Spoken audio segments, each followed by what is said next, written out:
Le filtre avancé va nous permettre de filtrer une liste, mais d'obtenir le résultat dans une autre liste qui va apparaître ailleurs dans notre feuille de données.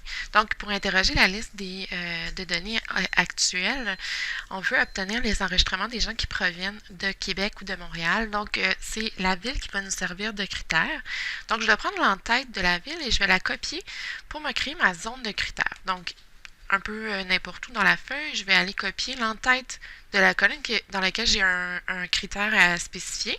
Donc, je fais CTRL-C, CTRL-V, comme ça, j'évite de faire des fautes de frappe ou des fautes d'orthographe qui empêcheraient le filtre avancé de bien fonctionner. Sous le titre, je dois mettre les critères. Donc, dans ce cas-ci, c'est Montréal ou Québec. Donc, je vais copier Québec. L'ordre n'a pas vraiment d'importance. Et je vais copier Montréal. En mettant deux critères sur deux lignes différentes, ça dit à Excel que je veux que ce soit un ou l'autre. Si les critères sont sur la même ligne, ça veut dire que je veux que ce soit un et l'autre en même temps. Donc là, dans ce cas-ci, ça ne pourrait pas être Québec et Montréal en même temps. Ça peut être seulement un ou l'autre, donc ils doivent être sur deux lignes différentes. Une fois que j'ai spécifié ma zone de critères, que j'ai vraiment mis les critères dont j'avais besoin pour faire pour filtrer ma liste, je vais aller activer mon filtre avancé. Donc, dans l'onglet Données, je viens dans le groupe Trier et filtrer et je clique sur le bouton Avancer. La particularité du filtre avancé, c'est qu'on peut justement copier vers un autre emplacement le résultat du filtre. Donc, c'est ce que je veux utiliser ici. Donc, je coche l'option Copier vers un autre emplacement. Premier élément, la plage, ce sont mes données. Donc, je viens sélectionner l'ensemble des données de mon tableau. Une fois que j'ai terminé de sélectionner, je reclique au bout du petit espace où est-ce que je peux insérer les adresses de mes cellules pour faire réapparaître ma boîte de dialogue. Ma zone de critères, c'est là où j'ai indiqué l'entête avec les critères. Donc, je clique au bout pour venir sélectionner. Très important de sélectionner l'entête et les critères. Les deux sont importants. Et finalement, copier dans, ben là, c'est où est-ce que je veux faire apparaître ma liste filtrée. Dans le cas de mon exemple, je demandais à ce que ça apparaisse à partir de la ligne 45. Donc, je viens cliquer tout simplement dans A45.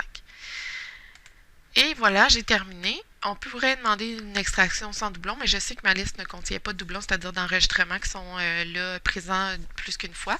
Donc, ce n'est pas nécessaire à ce moment-ci. Je vais tout simplement cliquer sur OK. Donc, j'ai maintenant la ligne des gens qui proviennent de Québec ou de Montréal. Combien il y a d'enregistrements? Je peux obtenir la réponse en sélectionnant l'ensemble des lignes. Et dans ma barre d'état, je peux voir ici qu'il y a 13 personnes qui correspondent à ces critères-là. Maintenant, on va faire le deuxième exemple. Donc, maintenant, je veux, à l'aide du filtre avancé, j'obtenir les enregistrements des gens qui proviennent de Trois-Rivières, donc la ville de Trois-Rivières, et qui ont fait des achats de plus de 500 $. Donc, ici, j'aurai besoin de deux colonnes, la ville et les achats. Donc, le résultat doit apparaître sous la liste précédente, donc en dessous de la liste que j'ai obtenue tantôt, à peu près ici. Je vais pouvoir venir insérer ma nouvelle liste filtrée. Je pourrais tout simplement supprimer ou réutiliser cette zone de critères-là. Elle n'est pas reliée du tout avec la liste que j'ai créée tantôt. Donc, je vais réutiliser l'entête ville et cette fois-là, je vais copier-coller Trois-Rivières. Donc, CTRL-C, CTRL-V, je viens copier. Et pour les achats, je vais utiliser CTRL-C, CTRL-V pour l'entête. Mais pour le critère, ben là, je vais aller l'utiliser, je vais aller le taper directement. Donc, plus grand, plus je le cherche un petit peu, plus grand que 500.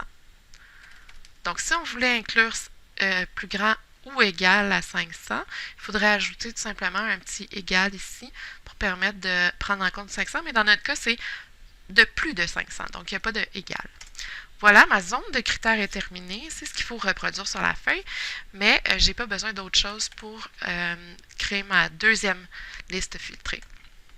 Donc, toujours dans Données, je clique sur le bouton Avancer.